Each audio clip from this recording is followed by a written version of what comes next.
Well, we're continuing to work through these particular groups of psalms of the ascents used by pilgrims travelling up to worship in Jerusalem. We're going to be thinking about Psalm 129 today. Part of being human, it seems, is that we have to face opposition. Whether it's from individuals or situations, sometimes it feels that life itself seems to oppose us and oppose what we're trying to do. I don't know if that's how you're feeling at the moment. That whatever you're trying to do, you're facing a wall of opposition. Well, let's read Psalm 129 because I think it will help us. The psalmist says, "They have greatly oppressed me from my youth. Let Israel say, they have greatly oppressed me from my youth. But they have not gained a victory over me. Plowmen have ploughed my back and made their furrows long. But the Lord is righteous. He has cut me free from the cords of the wicked. May all who hate Zion be turned back in shame. May they be like grass on the roof, which withers before it can grow. A reaper cannot fill his hands with it, nor one who gathers fill his arms. May those who pass by not say to them, the blessings of the Lord be on you. We bless you in the name of the Lord." If you read many of the Psalms, you'll discover the psalmists are always seeming to look back over their history. They draw a great deal of strength from looking back over their history. And as this pilgrim writer thinks about his own journey, maybe his own struggles or the opposition he faces, he can't help but look back over his nation's journey. And as he looks back at Israel and their past, he sees constant struggle, constant oppression and opposition. He sees the sheer volume of enemies and opponents who have stood against them, who have tried to make life difficult, who have actively persecuted or even tried to obliterate them.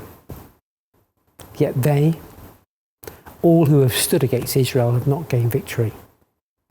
It's been close for the nation at times, but time and time again, they've kept on going.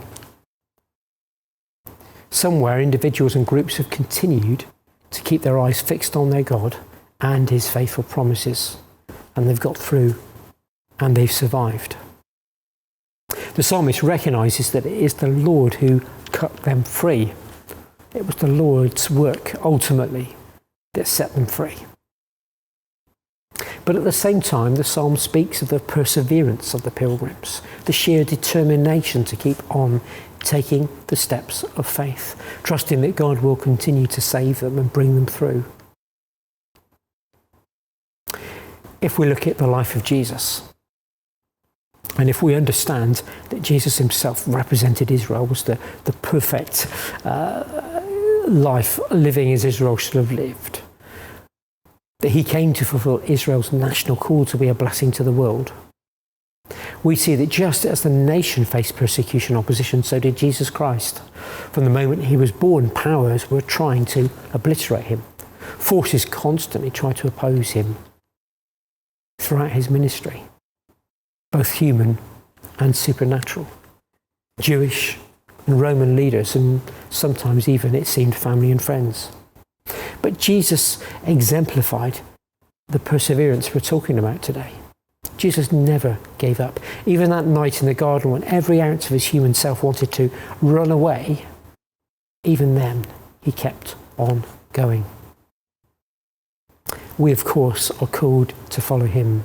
That will mean that like Israel, like our pilgrim, like our Saviour, we too will face opposition in life, both human and supernatural. Sometimes even from those who we would expect different from. But we need to persevere. We need to not give up.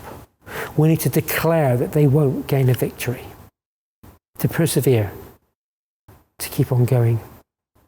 And of course, to help us do that, we need a goal. For the pilgrim, for the faithful in the nation of Israel, it was the promise of Jerusalem, God's presence in the temple, and all the promises and hope that were tied into that. For Jesus, it was doing his Father's will, and it was his love for the world, for you and me, that kept him going. Well, for us, it's Jesus and his promises for us and all of creation. I'm going to finish with those words from the letter to the Hebrews, from Hebrews 12. Therefore, since we are surrounded by such a great cloud of witnesses, let us throw off everything that hinders and the sin that so easily entangles, and let us run with perseverance the race marked out for us, fixing our eyes on Jesus, the pioneer and perfecter of faith. For the joy that was set before him, he endured the cross, scorning its shame. He sat down at the right hand of the throne of God. Consider him who endured such opposition from sinners, so that you will not grow weary and lose heart. May we keep persevering in the knowledge that God will set us free, and we will win a victory through him. May God bless us. Amen. When God's perfect plans are hard to see,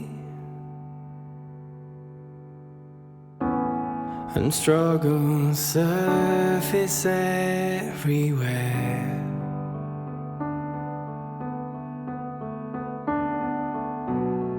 we lay our lives before his sovereignty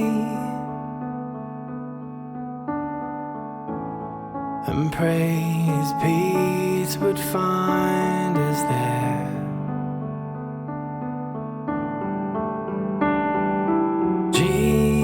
Jesus, Lord of peace, is with us now and will forever be a shepherd king who leads us into perfect stillness.